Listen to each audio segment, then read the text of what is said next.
I'm back with another album review. Today's view is on Restitch These Wounds by Black Veil Brides. Rather than being a regular studio album, this is a re-recording of the band's debut album, We Stitch These Wounds, and was made to commemorate its 10th anniversary. They also marketed this as a companion piece to their debut album, rather than a replacement according to Loudwire. It was produced, mixed, and recorded by Jake Pitts, essentially meaning that it was self-produced. The album was mastered by Zeus. It was released on July 31st, 2020 on Sumerian Records, and it was the band's first album to be released on that label.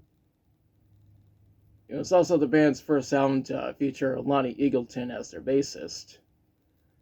Now let's talk about the songs. The album's intro is The Outcast Reborn. As the title implies, this is a remake of the intro to the original album. The next track is We Stitch These Wounds. Obviously, this is the title track of the original album.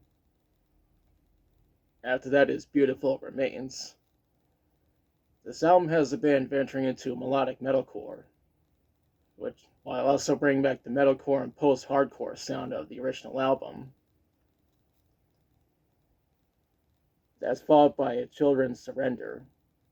Melodic metalcore is what Killswitch and Gage have been doing for decades. We follow up with Perfect Weapon.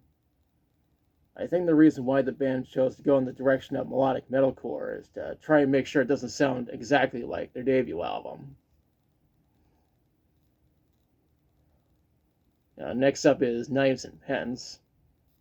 This track was actually released as a single when the original album came out. Up next is The Mortician's Daughter, Overture 3. The Overture 3 part wasn't even in the title of the original track. Right after that is All Your Hate. I said in the past that the hate this band received was unjustified, and I stand by that statement. The following track is Heaven's Calling. I clarified in the past that Black Veil Brides is not a Christian rock band, despite what the title of the track says. The track after that is Never Give In. The band never gave in to the hate that they received from the asswipes who've been giving them shit. The second to last track is Sweet Blasphemy. With a title like that, some dumbass might accuse the band of being satanic. Honestly, that accusation would sound like complete bullshit. The album's outro is Carolyn. The original album also ended with this track. When researching this album, I read that it charted at number 10 on the UK rock and metal albums. When it comes to the critics, some of them found this to be an improvement over the original album, and claimed that it's more polished. However, the majority of fans prefer the original album because of how raw it sounds. Hell, some fans even feel nostalgic for the original. Now for my thoughts. I think this is a good album. I don't know if this would be considered a hot take, but I personally find this to be the band's weakest album. That doesn't necessarily mean that it's bad per se. I do enjoy the album overall, but I can't help but find it to be subpar compared to their other work. Like most fans, I'm biased towards the original.